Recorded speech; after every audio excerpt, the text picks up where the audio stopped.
Amidst this tussle between the United States and China, U.S. House Speaker Nancy Pelosi landed in Taiwan a few hours ago, around 8:15 this evening. Nancy Pelosi's much-awaited arrival at the Taipei airport was accompanied by Taiwan Air Force fighter jets, F-16s of Taiwan. But of course, Japanese media also reported that F-22 Raptors of the U.S. Air Force and F-15 Eagles also took off from bases in Japan. 5 mid-air refuelers in the sky, eye in the sky also there, the AVAC systems. Now Nancy Pelosi is the highest ranking elected US official. She's the Speaker of the House. Many see her as number 3 in the hierarchy after the President and the Vice President. She's number 3 in the line of succession. Now her visit to the island nation is taking place, a Speaker's visit after 25 long years. Taiwan welcomed the US House Speaker with its high-rise buildings, and that's the image of Nancy Pelosi landing, her Boeing 737 touching down, and the warm reception that she received. High-rise buildings mark the clear sentiment: Taiwan loves the US. This comes after China's repeated threats and warnings to the United States of America that Pelosi's visit will bring forth serious consequences and is a violation of One China policy. China has upped the ante with military drills. It's announced the same in 6 areas around Taiwan, starting the 4th of August to the 7th of August.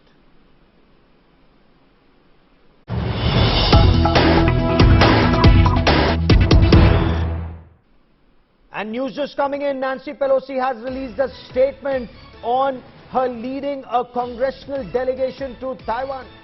Nancy Pelosi has said Taiwan Relations Act sets out America's commitment to a democratic Taiwan, providing the framework for an economic and diplomatic relationship in this country. And that act, the Taiwan Relations Act, came 43 years ago. Nancy Pelosi then wrote, "We must stand by Taiwan, which is an island of resilience. Taiwan is a leader in governance." She went on to say that in the face of Chinese Communist Party's accelerating aggression, and this is extremely significant, in the face of CCP, Chinese Communist Party's accelerating aggression, our congressional delegation's visit should be seen as unequivocal statement that America stands with Taiwan, our democratic partner, as it defends itself and its freedom.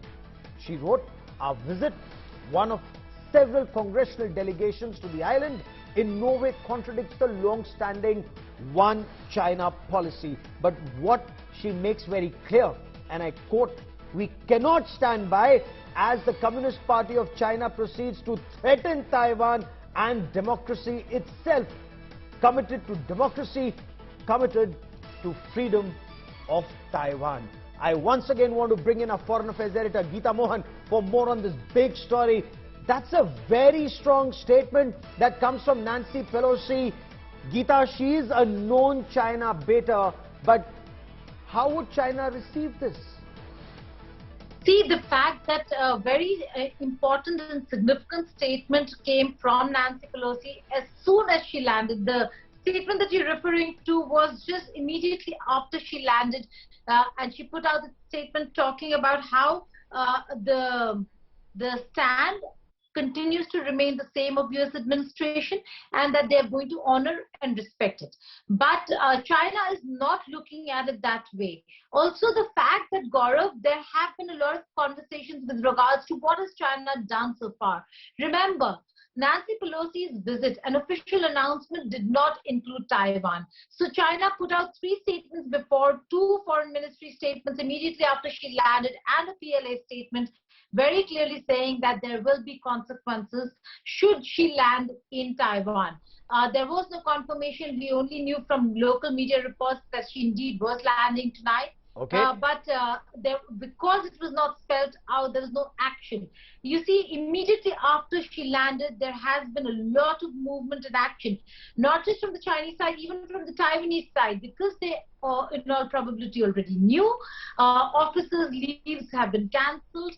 they are preparing for any untoward incident or any such movement by the Chinese side, should there be a need for retaliation by the Taiwanese.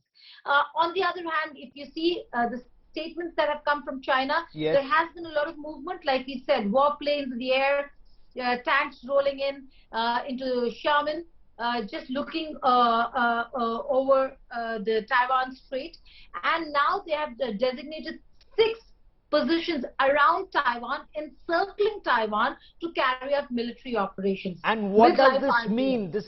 Is this sinister? Is this a drill? Or is this a sign of times to come? Geeta, stay with me.